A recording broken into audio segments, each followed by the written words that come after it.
Rolling? So we got the oil back in. We pumped it in with a little electric pump I've got, and we put it in where the oil filter goes so that it actually primes the engine with oil instead of just puts it in the pan. He got his front bumper back on and things put back together and tore it down.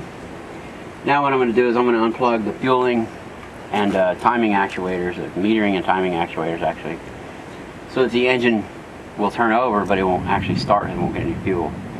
What we're going to do is we're going to watch the gauges in the dash and we're going to see if we get oil pressure up there. And once we start getting good oil pressure up there, turning it over without it cranking, then we'll plug all this back in and we'll let it start up. I'm going to go ahead and unplug these. I don't know if you can see this with the camera. Alright, so I'm going to go ahead and pull this little rubber piece back. These haven't been off before. And press in on this little button right here. I'm going to get this off of here good so you can see what I'm doing. I'm going to press in on this little tab right here in the front with the screwdriver. You see that? And press in on it like that, and then work the plug down, and it will come out. And we're about to get a thunderstorm. You hear that? There we go. So let's do all four of these. This one, we're going to do this one. Right? You see it with the camera? We're going to do this one over here. Yeah. Then we're going to do that one. We're going to unplug all four. Okay. Cut. Rolling?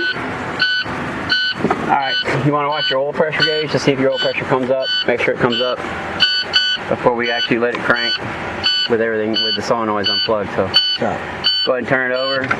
Ready to crank it? Yeah. Just keep the key on? Yeah, for a little bit, yeah. Keep going.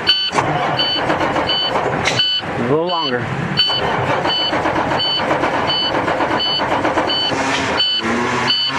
Keep going. See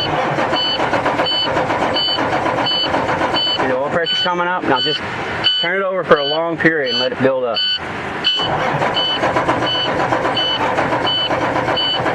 Come on, keep turning, keep going, keep going. Alright, that's good. Now we got a little bit of oil pressure on it, we can let it crank. I got the check engine light and a lot sweating. Yeah, it's fine. Got it off. Let's plug in all the solenoids. Alright, that's the metering actuator for 4, 5, and 6 cylinder on the very back there, which is supplies the fuel to those injectors. That's the timing actuator for 4, 5, and 6.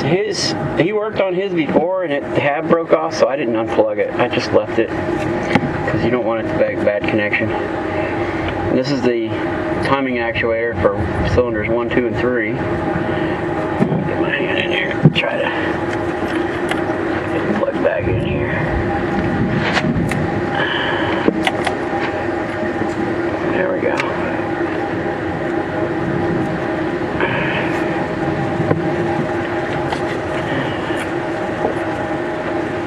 It's not easy to get your fingers in here sometimes.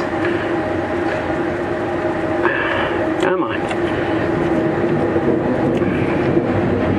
It's also a little tight.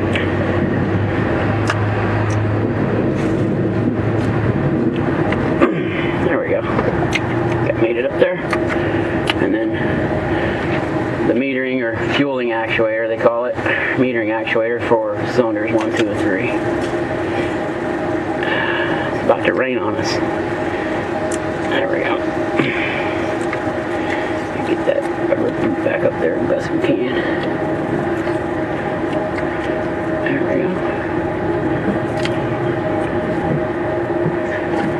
Alright, it's ready to crank. Go ahead and crank it up, let it run, make sure it's got oil pressure.